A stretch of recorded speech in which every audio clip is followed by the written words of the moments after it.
Okay, so picture this. Oppenheimer meets The Social Network. But think way, way bigger paychecks and maybe even more drama. That's a pretty good analogy, actually. Because what we're seeing now in tech, it's this, well, truly wild situation. Yeah, an absolute all-out war for AI talent. I mean, it's like nothing we've ever seen before. And what really stands out, looking at the sources you gathered, is that it's not just companies fighting each other. The universities, the academic institutions, they're getting, frankly, pillaged. Pillaged, that's the word. We're hearing about PhD students, right, before they've even finished writing up, getting offers that are just staggering. Offers who would make, senior executives jealous. It's Right. kind of unbelievable. Exactly. So that's what we're diving into today, this unprecedented AI talent war. Right. Our goal here is to unpack it all, look at the crazy money involved, figure out who the main players are, explore the, really quite devastating impact on academia.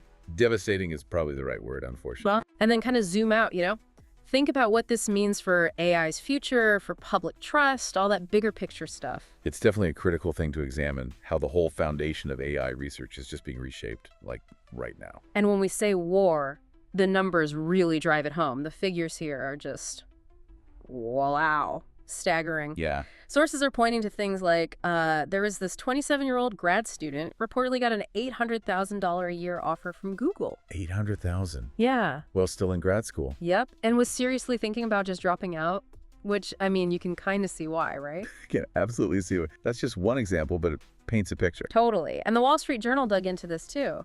They found top AI PhDs, fresh out, commanding starting salaries from, get this, $300,000 up to $1 million. $1 million starting. And it's not just the PhDs, is it? No, not at all. Even entry-level machine learning engineers, maybe just with a bachelor's degree, are pulling in offers over $200,000. And maybe the most shocking part, established professors, tenured faculty, being lured away with packages over $10 million to jump ship to industry. 10 million plus. It's a complete shift, isn't it? A total reevaluation of what these skills are worth in the market. It really is. It signals this huge change in how we're valuing, intelligence in this specific field. And like you said earlier, it's not just the cash. The sources talk about these insane perks, too. Oh, yeah, beyond the salary. Things like private jets to fly candidates out for interviews, personal research budgets that just, dwarf anything a university could possibly offer. And stock options. Options that could potentially set up, multiple generations of a family. It's that level. And the scary part, it's not slowing down. All signs point to it accelerating. Faster and faster. Which makes you ask, okay, who has the kind of deep pockets and the sheer drive to fuel this kind of talent raid? Well, the usual suspects are definitely going all in. Google, obviously, with DeepMind, they want to stay ahead. Right. And Meta seems desperate to catch up, doesn't it? After maybe stumbling a bit early on in AI. Definitely. OpenAI is apparently just throwing money at anyone who might help them reach AGI, artificial general intelligence. That sort of holy grail of AI. Exactly. And Microsoft is right there, too, using its OpenAI partnership to just hoover up talent. But it's broader than just those core tech giants now. Oh, yeah. Tesla, lots of self-driving startups are in the mix. Because, robots need brains, right? Makes sense. But here's where it gets really wild, where you see it's like peak AI gold rush time. Even hedge funds are getting in on this, aggressively hiring AI people. Hedge funds. Okay, that's interesting. And maybe the most surprising, oil companies. ExxonMobil is hiring machine learning experts. When ExxonMobil is in the game, something fundamental has shifted. Wow. Okay. Which brings us to maybe the toughest part of this conversation, the impact on academia. Yeah, it's pretty stark. Universities aren't just losing a few people here and there. They are genuinely being hollowed out. That's the term sources used. Hollowed out. And you hear stories, right? Entire research labs basically disappearing overnight because a tech company comes in and hires the whole The whole team just gone. Imagine that. Decades of academic work potentially just vanishes from the university setting. And think about what kind of research gets lost. It's the critical long-term stuff, isn't it? The basic science that might not pick off commercially for years, but is crucial for, real breakthroughs. Exactly. That gets sidelined in favor of what? Quick corporate wins, product development cycles. It fundamentally changes the research landscape. Yeah. There was that quote from a Berkeley professor really hit hard. Which one was that? He said, we're training students who will never replace us. Wow. Yeah, that says it all, doesn't it? It really does. It points to this collapse in the academic pipeline. The very people needed to teach the next generation to continue the research, they're going to industry. So the source of all this knowledge, the academic engine that built modern AI in the first place, it's just crumbling under the weight of, well, Silicon Valley's checkbook. Pretty much, yeah. Yeah. It's a worrying trend. So, okay, big salaries, cool tech. But why should the average person care about this? Well, beyond the, nerds getting rich angle, as one source put it rather bluntly. Well, there are huge implications. I mean, first, think about corporate control of AI. Right. If all the smartest people working on this powerful technology are employed by profit-driven companies. Who's looking out for the public good? Yeah. Who ensures it develops ethically? Where's the independent oversight? Good question.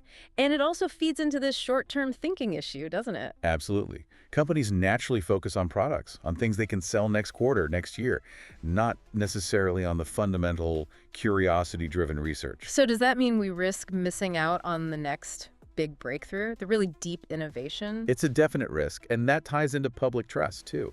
If AI development becomes this secretive thing happening behind closed corporate doors because universities just can't keep up. People get suspicious, and maybe rightfully so.